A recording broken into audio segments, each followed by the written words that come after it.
The warning unheeded. The vast chamber of the Galactic Council hummed with a low, ethereal resonance as representatives from 1,000 worlds gathered for an emergency session. Floating platforms arranged in concentric circles held delegates of every imaginable shape and form, from crystalline beings that sparkled in the soft light to gaseous entities contained within shimmering force fields.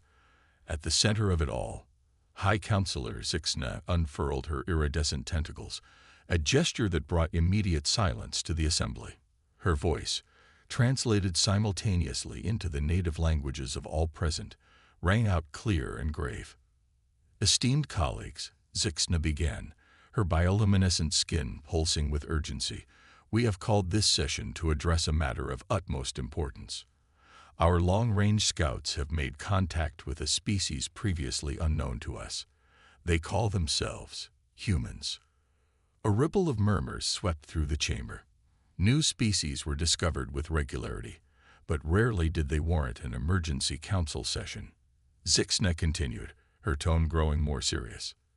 "These humans have only recently achieved faster-than-light travel, yet they have already established colonies on multiple worlds beyond their home system. Their rate of technological advancement is unprecedented." She gestured with a tentacle, and a holographic display materialized in the center of the chamber. It showed a small blue-green planet orbiting an unremarkable yellow star. This is their home world, Earth. A mere 3 centuries ago, they were still burning fossil fuels and fighting among themselves with primitive projectile weapons. Now they have unified their planet, terraformed their neighboring worlds, and begun to explore the stars. The hologram shifted, showing scenes of human achievements. Massive space stations, thriving colonies on barren worlds transformed into gardens, and sleek starships pushing the boundaries of known space. "But it is not just their technological prowess that concerns us," Zixna said, her voice lowering. "It is their nature. Humans are adaptable, unpredictable, resilient in ways we have never encountered before." The hologram changed again, this time showing humans in various situations, surviving in harsh environments, improvising solutions to complex problems, and displaying both great acts of kindness and terrible acts of violence. They are capable of both remarkable compassion and unthinkable cruelty. Their history is a tapestry of brilliant achievements and horrific atrocities. They create and destroy with equal passion. A delegate from the Silicon Consciousness, a race of sentient eyes, spoke up. "High Counselor, surely you are not suggesting that this young species poses a threat to the established order of the galaxy?" Zixna's skin flashed a pattern that translated to thoughtful concern. "Not a threat, necessarily, but a force that could reshape the galaxy in ways we cannot predict, which is why we have summoned you all here today." She paused, letting her words sink in before continuing. "We propose that all spacefaring civilizations be warned about humanity, advised to approach with caution, to avoid conflict, and to report any significant interactions to the Council immediately." The chamber erupted in discussion. Some delegates voiced support for the proposal, while others argued that it was an overreaction. The debate raged for hours, with Zixna patiently moderating and providing additional data as needed. As the session was nearing its end, a commotion at the entrance to the chamber drew everyone's attention. A new delegate pushed through the crowd, its exoskeleton gleaming with an almost metallic sheen. It was Khazur, representative of the Zarkonian Empire, a relatively young but rapidly expanding civilization from the galaxy's outer rim. "Apologies for my tardiness, High Counselor," Khazur said, mandibles clicking in what passed for a Zarkonian smile. "Our empire's borders are expanding quickly, and there was much to attend to before I could join you." Zixna acknowledged the newcomer with a polite gesture. "Welcome, Delegate Khazur. We were just concluding our discussion on the human species. Perhaps you would like to share the Zarkonian perspective." Khazur's compound eyes gleamed with interest. "Humans? Ah yes, we have heard whispers of this new race. Tell me, High Counselor, why does the mighty Galactic Council tremble at the thought of these primitives?" The chamber fell silent at the Zarkonian's dismissive tone. Zixna's skin rippled with a pattern that conveyed both patience and concern. "We do not tremble, Delegate Kezer. We seek to understand and to promote peaceful coexistence. The humans have shown potential." Potential? Kezer interrupted, his voice tinged with amusement. What potential could a species barely out of its gravity well possibly have that would concern the likes of us? Zixna's tentacles coiled tightly, a sign of frustration. "I urge you to review the data we have collected. The humans' rate of advancement, their adaptability, their weakness," Kezer interjected again. "They are divided, spread thin across a handful of worlds. Their technology, while advancing quickly, is still centuries behind that of the Zarkonian Empire. We have been expanding our reach across the stars while they were still learning to harness the atom." The Zarkonian turned to address the entire assembly. "Esteemed colleagues, while I respect the Council's caution, I believe it is misplaced. These humans are no threat to us. In fact, they may prove to be a valuable addition to our empire." A collective gasp echoed through the chamber. Zixna's skin flashed a warning red. "Delegate Kezer, surely you are not suggesting—" "I am merely pointing out the obvious, High Counselor," Kezer said smoothly. "The Zarkonian Empire has brought peace and prosperity to dozens of worlds. Perhaps these humans would benefit from our guidance." Zixna's voice took on a sharp edge. "The Council strongly advises against any aggressive action towards the human worlds. We have seen the consequences of underestimating them." Kezer's mandibles clicked in what could have been laughter. "Your concern is noted, High Counselor, but the Zarkonian Empire will chart its own course, as it always has." With that, the Zarkonian delegate turned and strode out of the chamber, leaving a wake of uneasy murmurs behind him. Zixna raised her tentacles for silence once more. "Colleagues, let us vote on the proposal to issue a galaxy-wide advisory regarding the human species. We must act quickly to prevent any potential conflicts." As the vote was tallied, Zixna couldn't shake the feeling of foreboding that settled over her. The Zarkonian's dismissal of the Council's warning could have far-reaching consequences, not just for humanity, but for the entire galaxy. Meanwhile, light years away on the bridge of the Zarkonian flagship Eternal Conquest, Emperor Zarkon himself reviewed the report from his council delegate. His chidnous faceplates shifted in what passed for a smile among his kind. "Humans," he mused, his voice a low rumble. "How interesting. Perhaps it's time we paid these newcomers a visit." His claw tapped a series of commands into the ship's console. On the view screen, a star map appeared, with a small, unassuming solar system highlighted. "Set course for the human colony world designated New Eden," Zarkon ordered. "It's time to welcome our new neighbors to the galactic community, and show them their place in it." As the massive Zarkonian warfleet began to move, shifting into the shimmering tunnel of hyperspace, the fate of humanity hung in the balance.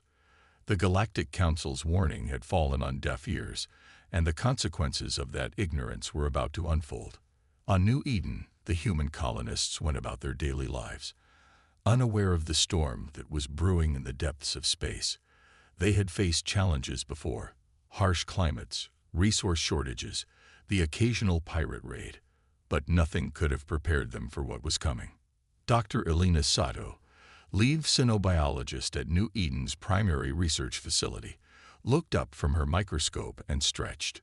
Through the lab's window, she could see the colony's main settlement sprawling across the valley, its gleaming towers a testament to human perseverance and ingenuity.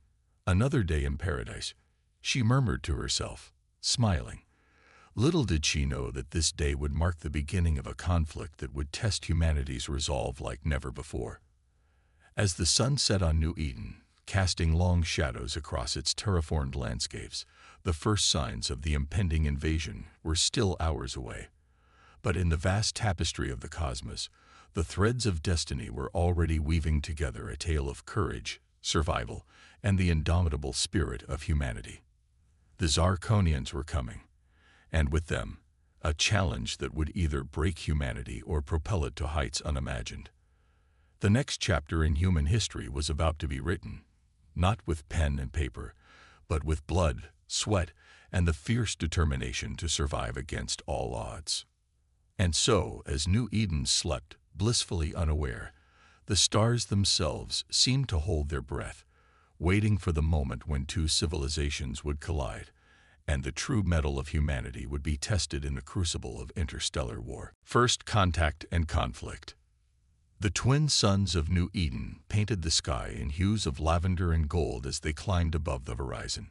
In the main settlement of Hope's Landing, the day shift was already bustling with activity. Farmers tended to the vast hydroponic gardens that fed the colony, while engineers monitored the atmospheric processors that maintained the planet's delicate terraformed balance.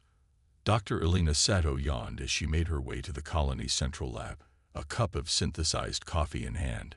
She nodded to fellow colonists as she passed, her mind already racing with the day's research agenda. New Eden was a xenobiologist's dream, a world teeming with alien microorganisms and simple life forms, each holding potential secrets that could revolutionize medicine or technology. As she entered the lab, her assistant, a young and eager scientist named Marcus Chen, greeted her with barely contained excitement. "Dr. Sato, you won't believe what the deep space scanners picked up last night," Marcus said, practically bouncing on his feet. Elena raised an eyebrow. "Another rogue comet entering the system." Marcus shook his head, his eyes wide. "No, well, you should see for yourself." He led her to a holographic display, where a 3D representation of New Eden's solar system floated. At the edge of the projection, a cluster of red dots was slowly moving inward. "At first we thought it was a glitch," Marcus explained, "but we've confirmed it with 3 separate scans. It's a fleet, Dr. Sato, the big one. And it's not answering any of our hails." Elena felt a chill run down her spine. New Eden was a peaceful colony, with only a small defense force meant to deter pirates and handle the occasional natural disaster. Whatever was coming their way was far beyond anything they had prepared for. "Have you notified the governor?" she asked, her voice steady despite the growing knot of fear in her stomach. Marcus nodded. "Yes, Governor Rice called an emergency council meeting. It's starting in 10 minutes. Elena took a deep breath. "All right, let's go. We need to be there for this." As they hurried to the Colonial Administration Building, the streets of Hope's Landing remained calm. Most colonists were unaware of the approaching danger, going about their daily routines with the confidence of those who had tamed an alien world. In the council chambers, Governor Isabella Reyes, a stern woman with graying hair and eyes that had seen their share of hardships, stood before the assembled colonial leadership. Her face was grim as she addressed the room. "Ladies and gentlemen, I'll cut to the chase. We have an unidentified fleet approaching New Eden. They're not responding to communications, and their numbers far exceed anything we've encountered before." A murmur of concern rippled through the assembled officials. Captain Jared Wallace, head of New Eden's modest defense force, spoke up. "Governor, with all due respect, we're not equipped to handle a full-scale invasion. Our defenses were designed to repel pirates, not an armada." Governor Rice nodded solemnly. "I'm aware, Captain. That's why I've already sent a priority distress call to Earth. But given the distance, even if they dispatch a fleet immediately, it would take weeks for help to arrive." The room fell silent as the gravity of the situation sank in. They were on their own. Dr. Sato cleared her throat. "Governor, if I may, we should consider evacuation plans. There are cave systems in the northern mountains that could shelter a significant portion of the population." "Good thinking, Doctor," Rice said. "Captain Wallace, I want you to coordinate with Dr. Sato on setting up those shelters. We'll begin a quiet evacuation, but I don't want to cause a panic. As far as the general population is concerned, this is just a drill."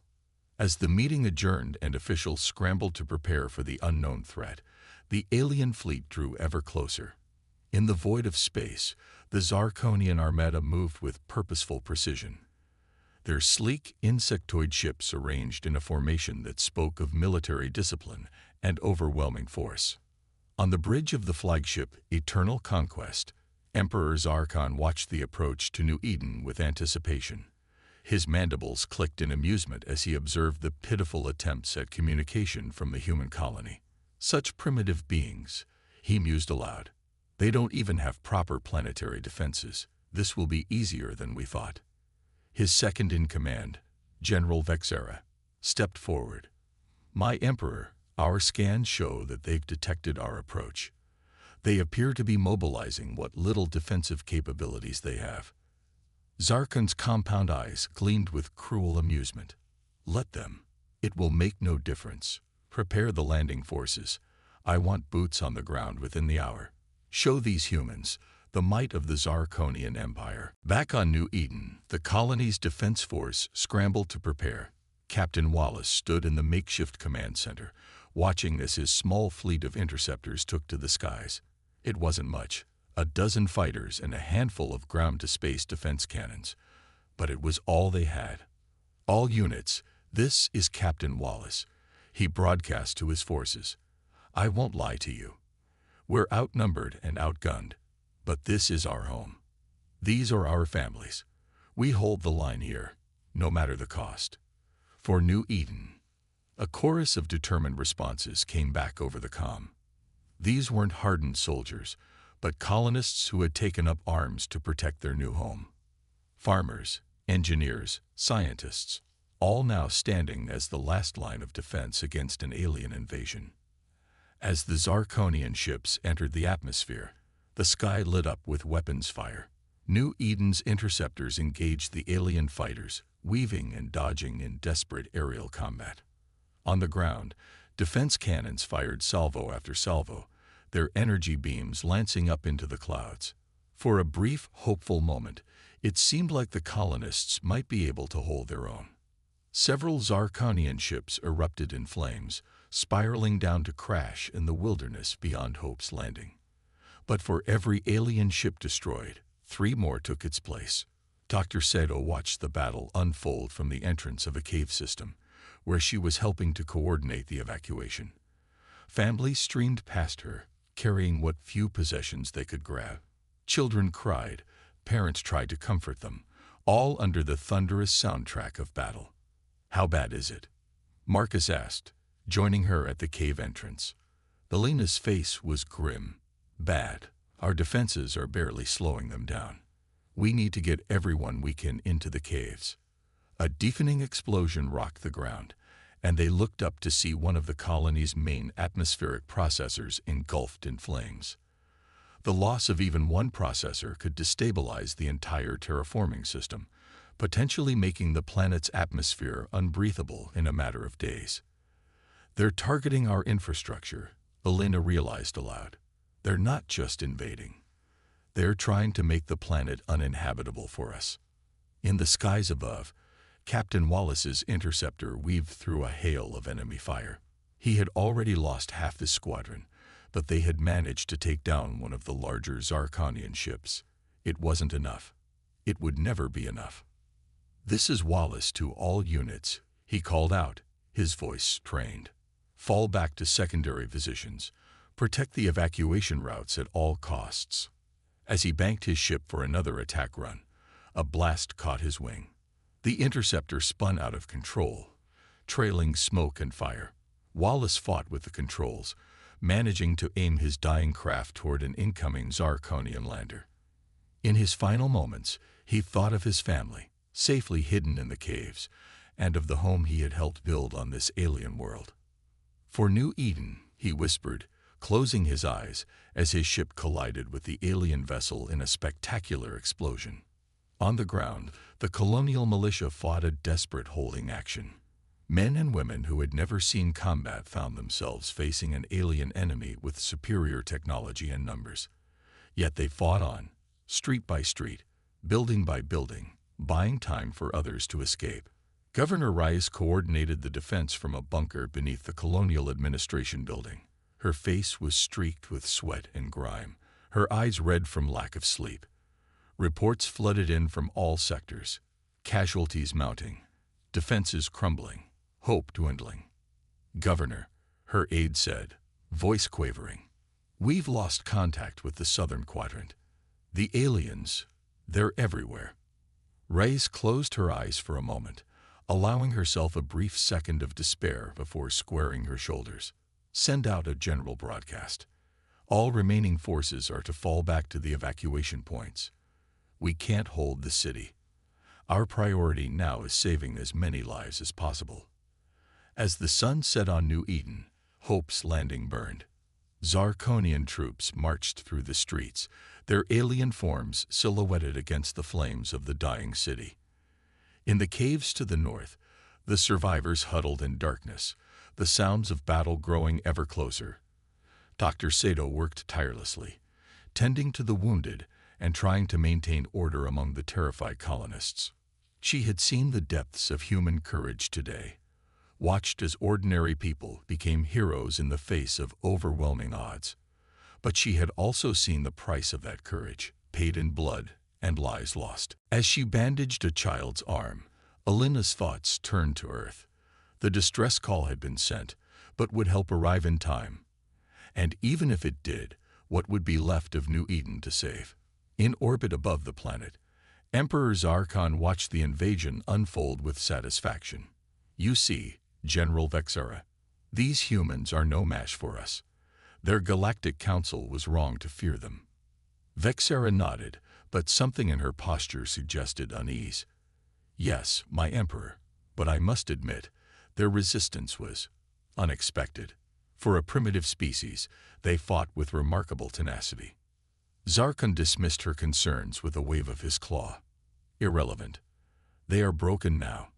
New Eden will be ours, the first of many human worlds to fall before the might of the Zarkonian Empire." As night fell on the embattled colony, the fate of New Eden, and perhaps all of humanity, hung in the balance. In the darkness of the caves, Dr. Sato looked up at the alien sky, searching for any sign of hope among the stars. The battle was lost, but the war for humanity's future was just beginning. Humanity's response. The emergency broadcast from New Eden reached Earth in the middle of the night, universal coordinated time. Within minutes, the highest levels of the United Earth government were awake and convening in crisis mode. In the cavernous Situation Room deep beneath Geneva, holographic displays flickered to life, showing grim-faced officials from around the globe. At the head of the table sat President Adaman Kruma, his usually jovial features set in a mask of determined focus. "Ladies and gentlemen," he began, his deep voice cutting through the tension, "New Eden is under attack by an unknown alien force. The colony's defenses have been overwhelmed, and we've lost contact with Governor Reyes. We are now in a state of war." Admiral Helena Zhao, head of the United Earth Fleet, stepped forward. Her hologram dominated the center of the room as she began her briefing.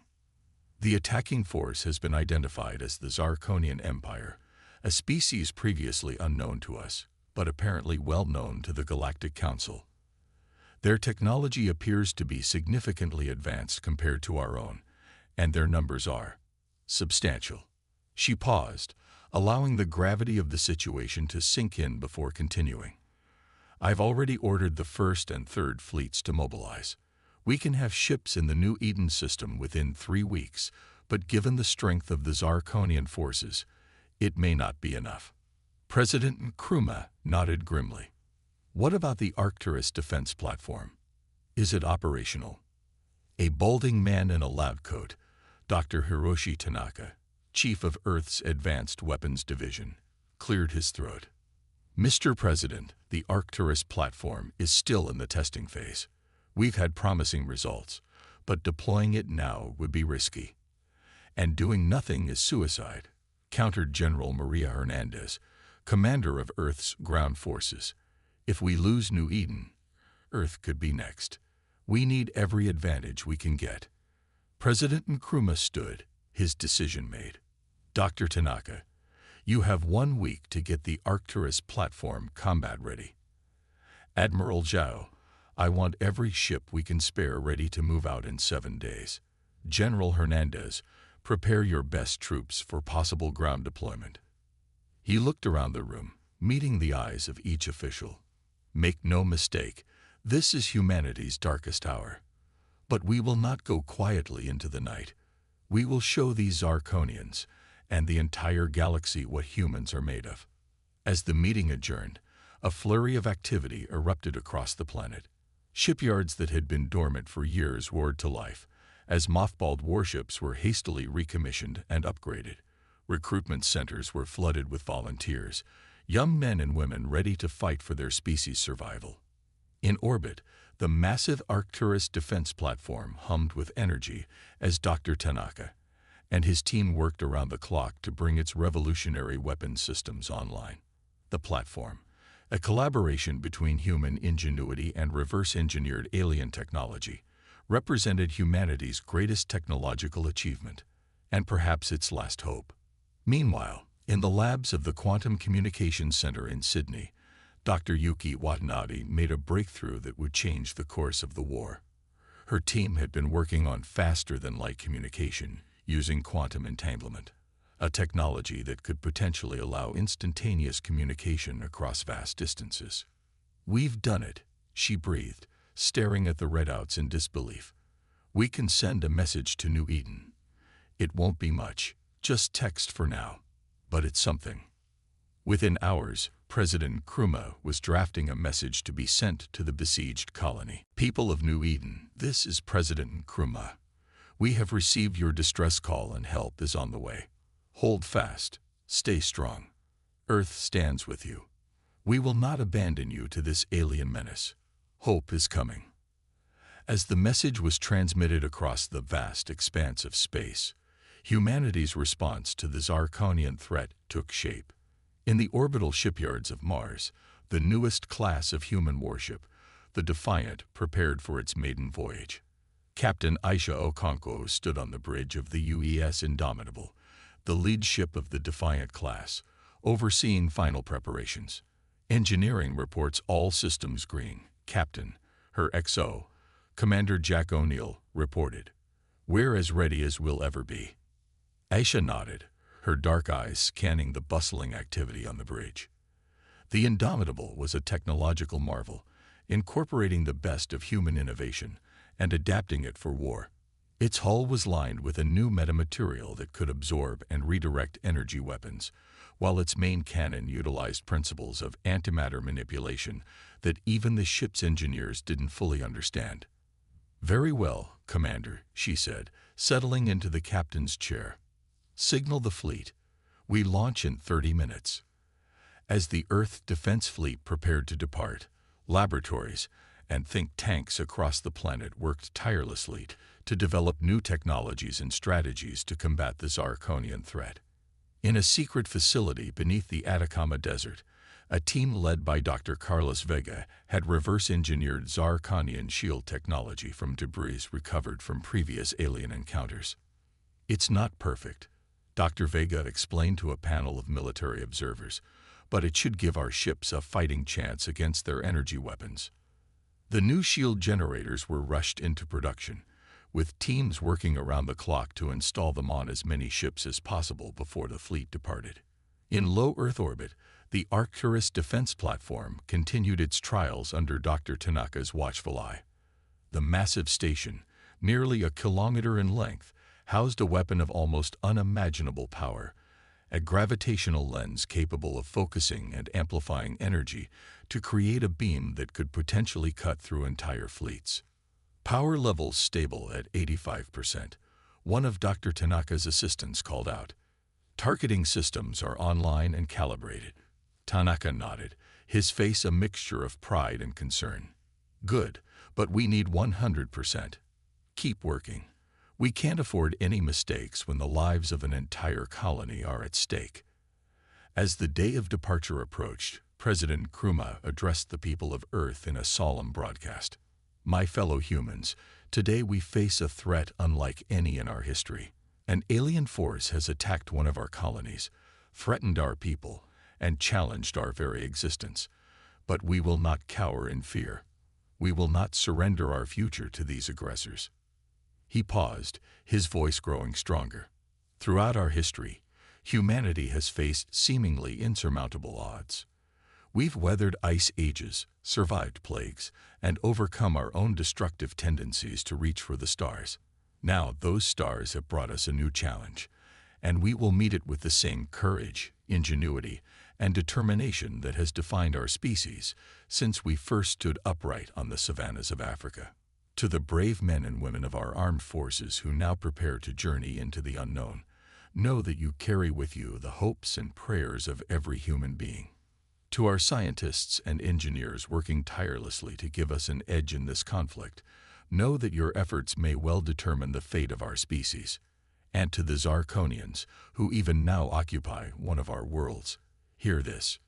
You have awakened a sleeping giant. You have united humanity in a way nothing else could. And you will soon learn that underestimating the human spirit is the last mistake you will ever make. As Nkrumah's words echoed across the planet, final preparations were made. The Earth Defense Fleet, a armada of over 200 ships, led by the UES Indomitable, made final checks and prepared to depart. On the Arcturus platform, Dr. Tanaka and his team worked feverishly to bring the main weapon to full power. In the Quantum Communications Lab, Dr. Watanabe and her team maintained a constant vigil, hoping for any response from New Eden. Days had passed since the initial distress call, and the silence was deafening. Then, just hours before the fleet was set to depart, a message came through. It was brief, garbled, but unmistakably human. Earth, hear us. Zarkonians, too strong. Colonies fallen. Survivors, northern caves. Please, hurry. The message was immediately relayed to President Nkrumah and Admiral Zhao. There was no time to lose. All ships, this is Admiral Zhao. Her voice rang out across the fleet. We have confirmation that there are still survivors on New Eden. Every second counts. Prepare for immediate departure. On the bridge of the Indomitable, Captain Okonkwo took a deep breath. Helm, set course for New Eden. Maximum speed. As the massive engines of the Earth fleet roared to life, humanity's response to the Zarkonian invasion began in earnest. The ships accelerated rapidly, pushing the boundaries of human technology as they raced to save their beleaguered colony. In the medical bay of the Indomitable, Dr. Amalda-san, the fleet's chief medical officer, oversaw the final preparations of a secret weapon, a biological agent designed to target Zarkonian physiology. It was a desperate measure, one that skirted the edges of interstellar law. But in a fight for survival, every option was on the table. This is our insurance policy, Dr. Hassan explained to Captain Okonkwo in a private briefing. If conventional weapons fail, this might be our last resort. Okonkwo nodded grimly. Let's hope it doesn't come to that, Doctor. But keep it ready, just in case. As the Earth fleet disappeared into the depths of space, leaving their home planet behind, the hopes of humanity went with them. On Earth, in the colonies and in the caves of New Eden, people looked to the stars and prayed for deliverance. The Zarkonians had started this war, confident in their superiority. But they were about to learn a harsh lesson, one that countless others throughout history had learned before them. Humanity, when pushed to the brink, was capable of extraordinary things. The sleeping giant had awakened, and the galaxy would never be the same. The turning point. The cavernous expanse of the northern caves on New Eden echoed with the hushed whispers and muffled sobs of the survivors. Dr. Elena Seto moved among them, offering what little comfort she could. It had been weeks since the initial Zarkonian invasion, and hope was wearing thin. Dr. Sato, Marcus Chin approached, his once eager face now gaunt with exhaustion. We're running low on medical supplies, and the air recyclers are starting to fail. Elena nodded grimly. The caves had protected them from the Zarkonians, but they were never meant to sustain this many people for so long. We'll have to send out another scavenging party. It's risky, but we don't have a choice. As they discussed plans for the dangerous mission, a commotion near the cave entrance caught their attention. A group of scouts rushed in, their faces a mixture of fear and excitement. "Dr. Sato, you need to see this," one of them called out. Elena followed them to the mouth of the cave, where a makeshift observation post had been set up. She peered through the camouflaged viewing slot, and her heart leaked into her throat. The night sky above New Eden was alight with fire. Streaks of light crisscrossed the darkness, accompanied by distant booms that shook the ground. It could only mean one thing. A space battle was raging in orbit. Earth, Elena breathed, hardly daring to hope. They came. Meanwhile, in the space above New Eden, the Earth Defense Fleet engaged the Zarkonian Armada in a furious battle. The UES Indomitable led the charge, its experimental weapons tearing through the alien ship's defenses. On the bridge, Captain Aisha Okonkwo barked orders as the ship rocked from enemy fire. "Concentrate fire on their flagship. We need to take out their command and control." Commander O'Neill's voice cut through the chaos. "Captain, we're detecting energy buildups in several Zarkonian ships. They're preparing to fire their main weapons." Aisha's mind raced. The new shields were holding, but they hadn't been tested against the aliens' most powerful weapons. She made a split-second decision. "All ships, this is Captain Okonkwo. Execute Maneuver Omega-3. Now." The Earth fleet moved in perfect synchronization, adopting a complex three-dimensional formation that scattered their ships in a seemingly random pattern. Moments later, the sky lit up as the Zarkonian weapons fired, their energy beams lancing through space, and mostly missing their targets. "It worked," O'Neill exclaimed. "Their targeting systems couldn't predict our movement pattern." Aisha allowed herself a small smile. The countless hours spent in simulations, developing unpredictable battle strategies, were paying off. "Press the advantage. All ships, concentrate fire on the enemy's port flank."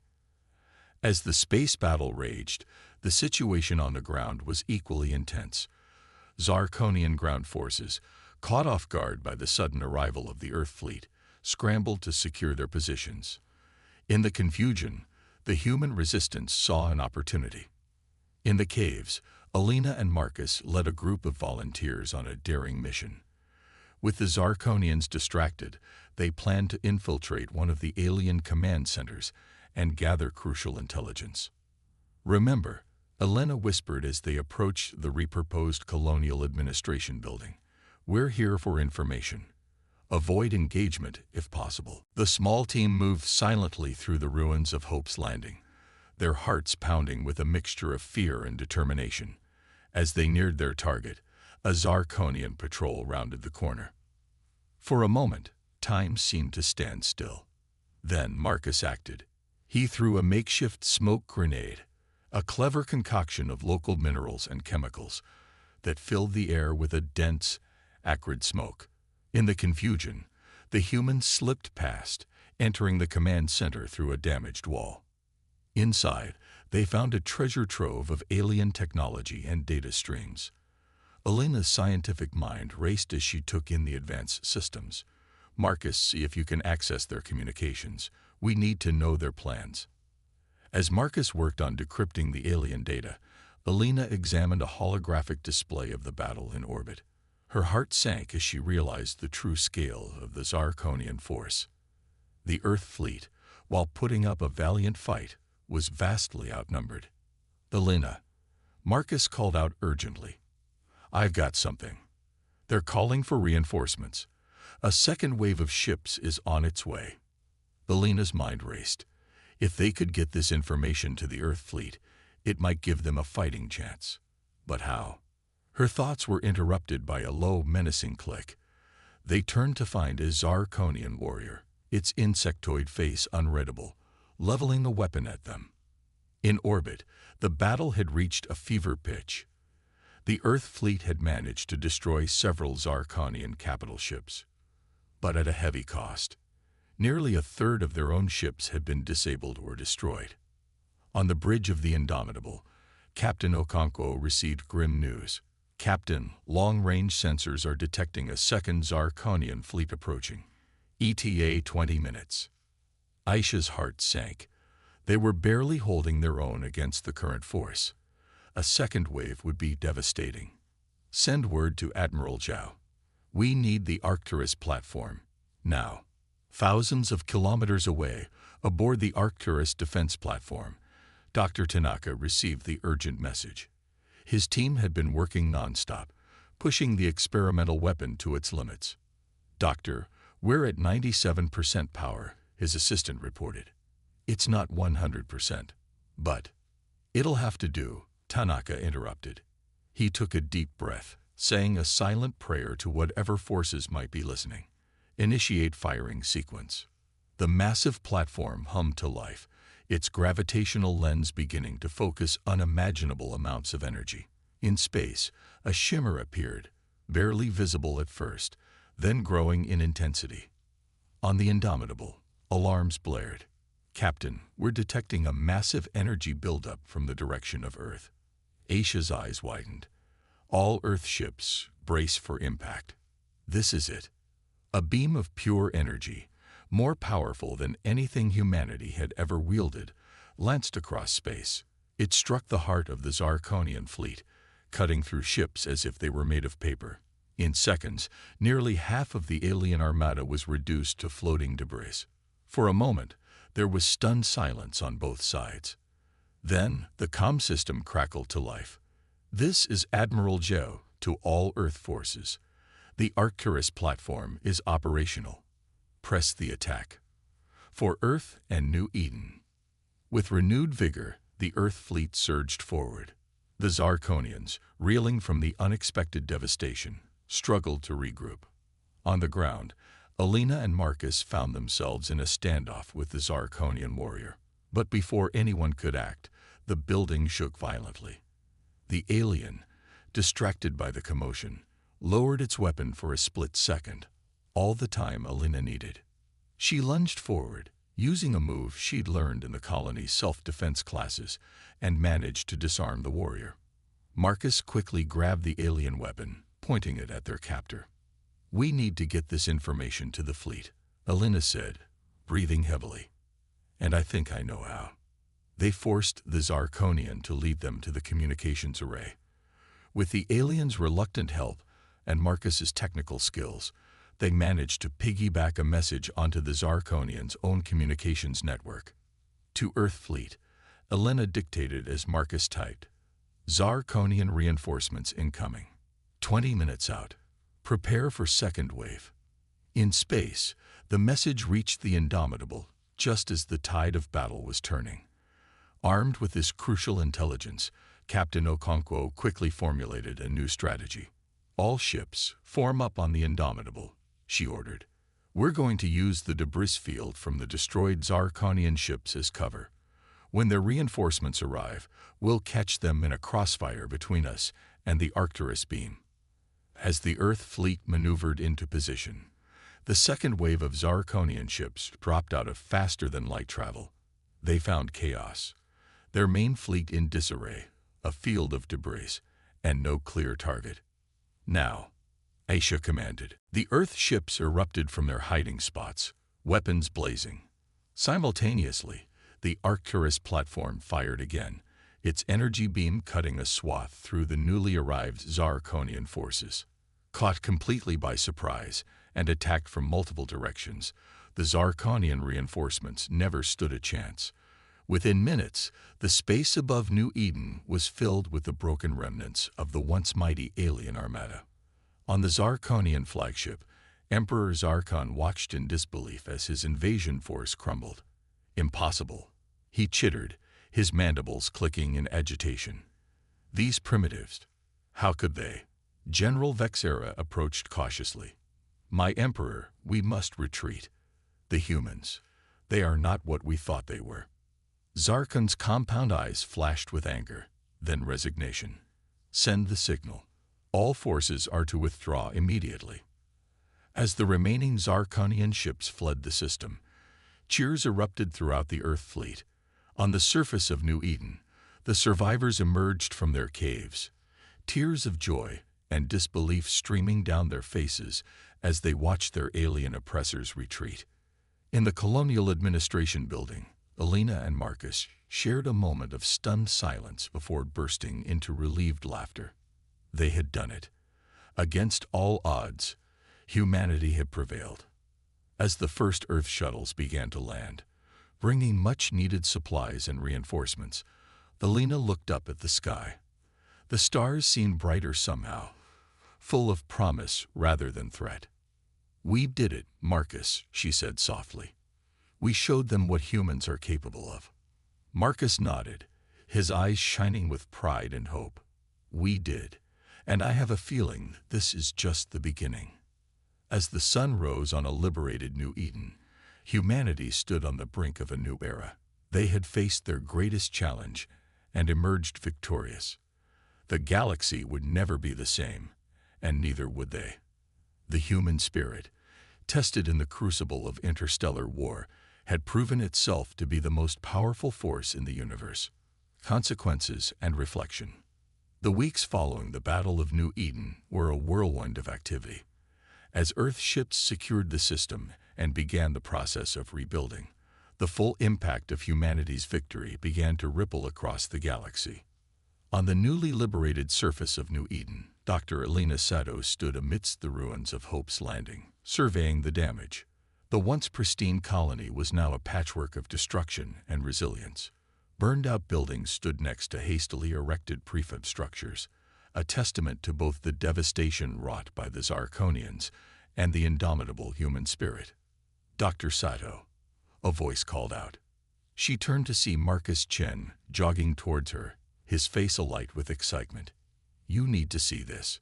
He led her to a makeshift command center where a group of Earth officials and New Eden survivors had gathered around a holographic display. At the center of the image was a familiar face, President Nkrumah. "People of Earth and New Eden," the president began, his voice filled with pride and solemnity. "Today, I address not just humanity, but the entire galaxy. Our victory against the Zarkonian Empire has sent shockwaves through the interstellar community." He paused, allowing his words to sink in. "The Galactic Council has officially recognized humanity's right to self-defense and has condemned the Zarkonian aggression. Moreover, they have invited Earth to take a seat on the Council itself." A murmur of excitement rippled through the crowd. Elena felt a swell of emotion in her chest. After all they had endured, humanity was finally being recognized as a force to be reckoned with in the galaxy. President Nkrumah continued, "But with this recognition comes great responsibility. We have proven ourselves in battle, yes, but now we must prove ourselves in peace. The path ahead is not an easy one, but I have faith that humanity will rise to the challenge." As the transmission ended, the room erupted in cheers and applause. Elena turned to Marcus, tears glimmering in her eyes. "We did it," she said softly. "We really did it." Marcus nodded, his own eyes shining. "And now the real work begins." In the days that followed, New Eden became a symbol of human resilience and ingenuity. Teams of engineers and scientists from Earth worked alongside the colonists to not only rebuild what was lost, but to improve upon it. The knowledge gained from studying Zarkonian technology accelerated human advancement by decades.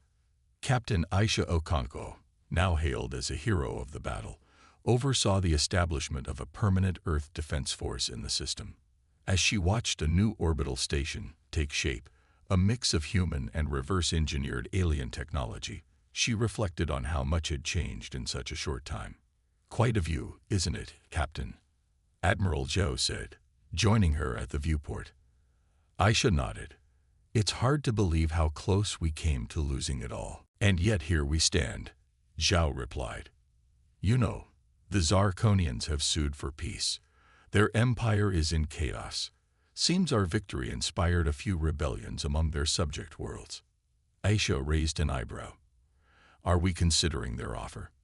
Zhao's expression turned serious. "We're considering all options, which is why I'm here. Earth needs diplomats as much as it needs soldiers now. How would you feel about an ambassadorial role?" Meanwhile, back on Earth, Dr. Hiroshi Tanaka stood before a panel of international leaders, presenting his findings on the Arcturus platform. The gravitational lens technology has applications far beyond weaponry, he explained, gesturing to a series of complex diagrams. We could use it to terraform planets more efficiently, to power entire cities, even to propel ships at speeds we've only dreamed of. One of the leaders leaned forward. And what of the ethical implications, Dr. Tanaka? We've created a weapon of unprecedented power. How do we ensure it's never misused? Tanaka nodded gravely. That, honorable leaders, is perhaps the greatest challenge we face. We must ensure that our advancement in technology is matched by our advancement in wisdom. As humanity grappled with its new role in the galactic community, the Zarkonian Empire faced a reckoning of its own. In the imperial palace on their homeworld, Emperor Zarkon faced a council of his most powerful nobles, many of whom were calling for his abdication. "You have led us to ruin." One of the nobles chittered angrily. "Our fleets decimated, our subject worlds in rebellion, and for what? A single human colony." Zarkon's mandibles clicked in agitation. "We underestimated them, yes, but we can learn from this defeat. We can." "Enough," another noble interrupted. "The time for your leadership has passed. We will sue for peace with the humans and the Galactic Council. Perhaps then we can salvage what remains of our empire." As the Zarkonian Empire descended into internal strife, the Galactic Council convened an emergency session. Representatives from hundreds of worlds gathered to discuss the implications of humanity's sudden rise to prominence. High Counselor Zixna addressed the assembly, her bioluminescent skin pulsing with a mix of emotions. "Esteemed colleagues, we stand at a crossroads. The humans have demonstrated both terrifying potential for destruction and inspiring capacity for unity and innovation. How we proceed from here will shape the future of our galaxy." The debate that followed was long and heated. Some council members argued for limiting human expansion, fearing they might become a new threat to galactic stability. Others advocated for embracing humanity, seeing in them a potential ally against future aggressors. In the end, a compromise was reached. Humanity would be granted a probationary seat on the council, with full membership to be decided after a period of observation and cooperation. Back on New Eden, life was slowly returning to normal, or rather, a new normal. The colony had been forever changed by the invasion and the subsequent leap forward in technology and galactic standing. Dr. Elena Seto found herself at the forefront of this new era. Her experiences during the invasion and her role in the resistance had made her a natural choice to lead New Eden's new xenocultural exchange program.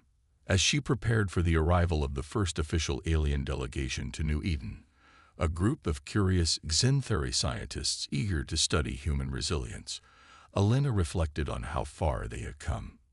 "Nervous?" Marcus asked, joining her in the newly rebuilt Welcome Center. Elena smiled. "A little. It's one thing to fight for our place in the galaxy. It's another to actually live up to it." Marcus nodded. "True. But if there's one thing I've learned, it's to never underestimate humanity's ability to adapt and thrive." As they watched the alien ship descend through New Eden's atmosphere, Elena felt a mix of excitement and apprehension. The future was uncertain, filled with both promise and peril, but humanity had proven itself equal to the challenge. In the years that followed, humanity's influence spread across the stars.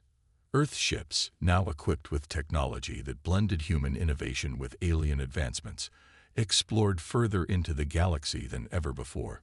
Colonies flourished, not just on planets, but on massive space stations and hollowed-out asteroids.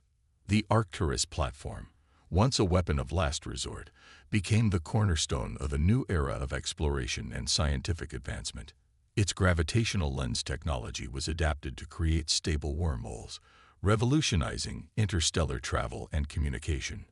On the diplomatic front, humanity walked a fine line between asserting their newfound strength and fostering peaceful relations with other species.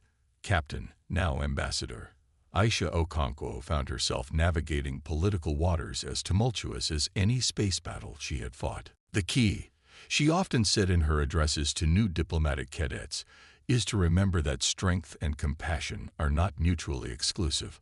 We must be firm in our convictions, but open to understanding others. The Zirconian Empire, much reduced in power and influence, slowly rebuilt itself under a new system of government, one that emphasized cooperation over conquest.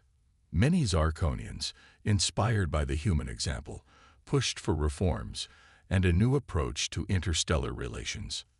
As for New Eden, it became a shining example of human potential. Under the leadership of Governor Elena Sato, for she had been unanimously elected to the position, the colony became a hub of interspecies cooperation and scientific advancement. The caves that had sheltered the survivors during the invasion were transformed into a memorial and museum, a reminder of how far they had come and the cost of their journey. 10 years to the day after the Battle of New Eden, a grand ceremony was held in the colony's central plaza.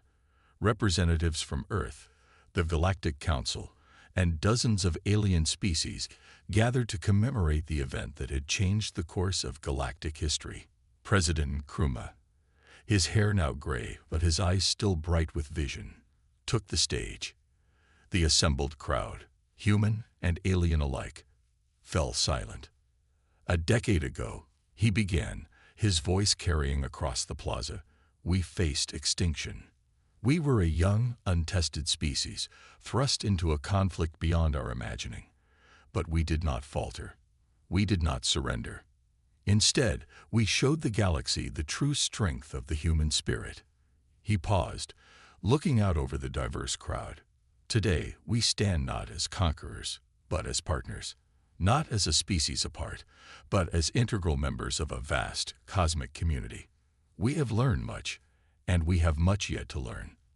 But we face the future not with fear, but with hope and determination." As Nkrumah's words rang out, Elena felt a sense of profound gratitude and awe.